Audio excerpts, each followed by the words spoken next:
For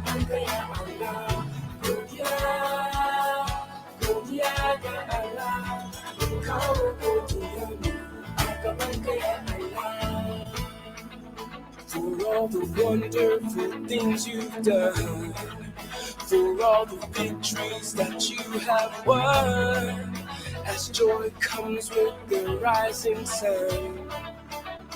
Kodiaga Allah, for giving us your only son, for letting us to stand as one, for giving us hope until you come.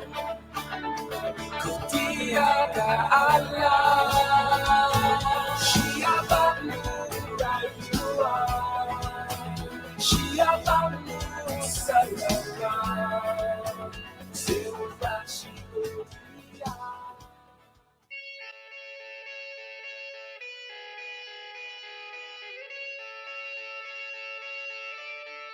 So welcome. Thank you for joining us on this kind of bizarre, modified podcast. I'm here joined with Ajay Kafang, who's our media director, and we're going to be just reviewing the event that happened on Wednesday. And we're at the airport actually, just leaving town after this great awareness campaign for Nigeria. So we just want to talk about what happened and see how you can get involved. AJ, what was your take on the lead up to the event? Like, how did you sense people were getting involved, getting engaged? I mean, did you feel that it was going to be as successful as it was? Yeah, I really feel that with the all-star team that was able to get involved, Tulsi Gabbard, Benjamin Watson, Frank Wolf, John Stonestreet, just everyone that just wanted to get involved, I feel was a really unique and diverse set of people that, really have concern for the persecution that is happening in Nigeria. And to see them there at the place where the event was being hosted, and to even get to talk with them after. So now you're getting ahead of me. So at the event, I know that there was some concerns with hosting and with the COVID-19 regulations and restrictions of masks and social distancing, but I do think it was handled well, and I think having Representative Tulsi Gabbard in person was amazing. Even though Representative Chris Smith wasn't able to be with us in person, we had his assistant Piero Tozzi there, very knowledgeable in and of himself. And then Frank Wolf came, Representative Frank Wolf, retired, came, and then Benjamin Watson came specifically down for this event. So having those three in the room, and then also Elder John Stonestreet, or Deacon John Stonestreet, who was joining us virtually. So I mean, it was great to have them in the room because it creates a different sort of, what would you say, vibe, as they're in the room. Yeah, I would say just from being at the back, just kind of listening in and coordinating things, I was really powerful, and it was as if they, every day they are looking into what is happening in Nigeria, and I feel that lets us know that no one is too far away from being able to look up stuff that is happening in Nigeria to understand the need of our involvement right now. Right. Not just to know what's going on, but to be involved. I mean, that's key. I mean, you said it was, here they were, they're in the room, they're presenting the facts, they're presenting the case for this slaughter, this atrocities happening in Nigeria, and yet there's also asking people to stand up and get involved. So, go ahead. Now that we had the event, and now we're seeing what's being played out in the media, our own social media. I mean, we've seen articles in Fox News, CBN, these different places. What do you think the sense of this event is going to have?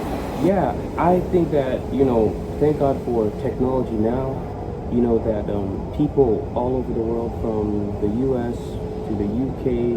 to Nigeria, other parts of Africa, Asia, have been able to be following along, and they're writing in comments, and some people will mention, I never knew this was happening, or through the engagement of other people that have concern, like Benjamin Watson, John Stonestreet, Tulsi Gabbard, Frank Wolf, and also with pushing it through Icon, more and more people are starting to know what is happening. We are just eager to see the impact that it's going to have on the lives of the people in Nigeria. But that's why we need more and more people to get involved, because the more we get involved and we ask the right questions, the more, we can get the ball rolling for the peaceful nation and the prosperity that we all know and want to see Nigeria have for the country and its people. So we'll be playing some clips, some highlights, some things from what was said at the event to share with you. As Ajay said, get involved, share this, share the actual event, which is also on the bottom of the screen there, that we'll be having promoting this event, or actually the footage from the event that we did live stream. So get involved, share, post, comment. So Ajay, let's watch some of the clips now. According to Global Terrorism Index 2020 report, Nigeria is the second most terrorized country in the world after Afghanistan. This designation was made possible by Boko Haram and Fulani terrorist groups.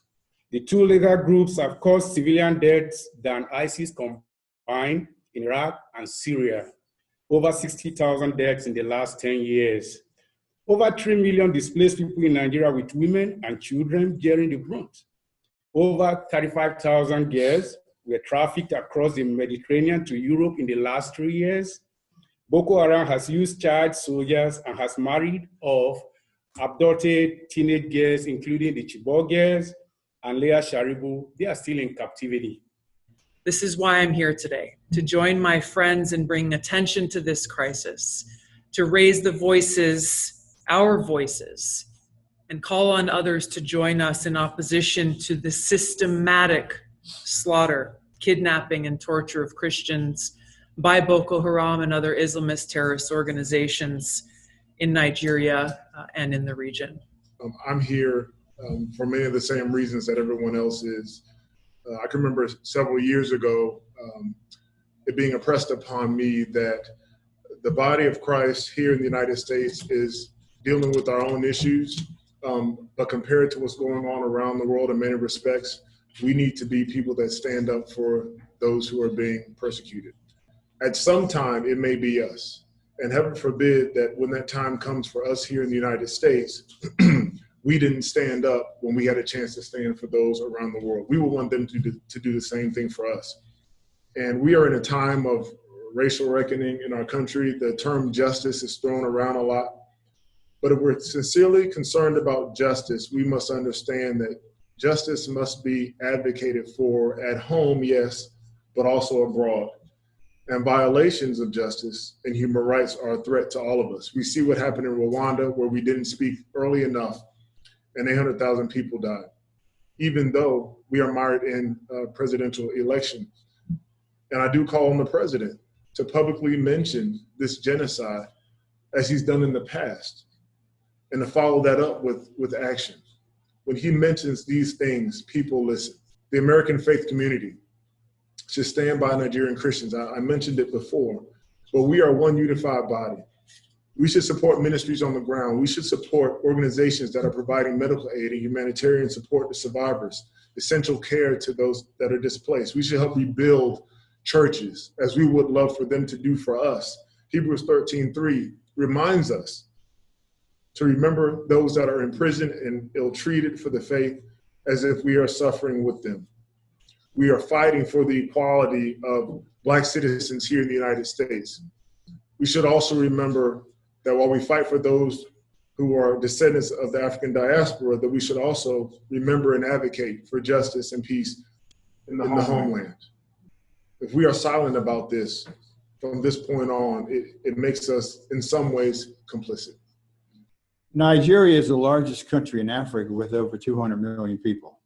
Genocide is taking place in Nigeria, and Boko Haram has killed over 27,000 civilians. And it was said Boko Haram has actually killed more Christians than all the people that ISIS killed in Iraq and Syria combined. Greg Stant went on to say Fulani militants in central Nigeria are also committing crimes against humanity and genocidal massacres against Christians. So what should we do? What should America do? I believe we need a special envoy for Nigeria in the Lake Chad region. The problems of Nigeria have spilled over into the neighboring countries of the Lake Chad region. The special envoy can coordinate the U.S. response to the crisis by various agencies of our government and can work with the allies in France and England and other NATO countries, and can also work with the UN and other international agencies and NGOs. Given the centrality of Nigeria to the African continent and therefore to the rest of the world, and the sheer scale of what's been happening there for so long, that is only in many ways getting worse and worse and worse. And not only do we need to protect religious freedom anywhere and everywhere, we absolutely need to stand up for those who not only are not experiencing the religious freedom that we have, but instead are experiencing religious persecution. When Congressman Wolf used the term genocide to describe what's happening in Nigeria and what has been happening in Nigeria, he was using the term absolutely correctly.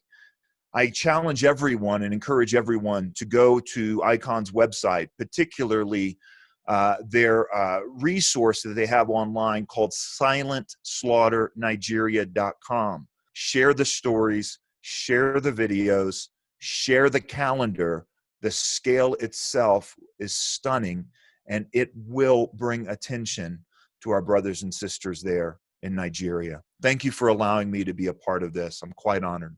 There have been a lot of deficiencies, I think, particularly from the State Department. Not so much false narratives, but incomplete narratives.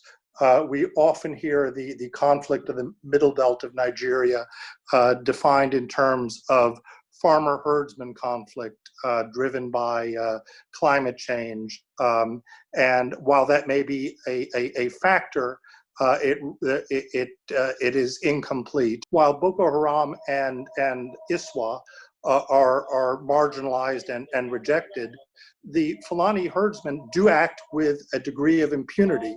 And that's why it is extremely important that Fulani leaders, most importantly President Buhari, but also the Sultan of Sokoto and institutions such as Mieti Allah, the Cattlemen's Association, do speak to their kinsmen and co-religionists in unequivocal terms and condemn the violence. And it's also important not only that message is conveyed in English, but also in Hausa and Fulfulde. Wow, these are just some highlights from the event that happened on September 16th. Go watch the full episode to get the full impact. It just strikes me how this was done in Washington, D.C., and yet people around the world are commenting and are encouraged by it, especially Nigerians who finally believe they have a voice of people that are expressing what they've been expressing amongst themselves. Yeah, I would just like to add that, like diaspora, people or Nigerians that are not in Nigeria and are in other countries around the world, let us get more involved. Let us find ways of speaking out for these people that are, going through this stuff in Nigeria as we do our other activities around the world. Let's get more involved. I feel that a lot of Nigerians have a lot of potential, and it is our responsibility to help them reach the potential that they have. So many of us are doing great things all over the world, but we also have voices too, and we are in positions of being able to speak against stuff that we hear about or probably know that continues to happen in Nigeria. So please be encouraged, and let's take it as a challenge. Yep. Well, thanks for joining me joining you, Ajay, today. It was great. Appreciate that. It seems like you were almost in the same room. Look at this. I didn't know you were here.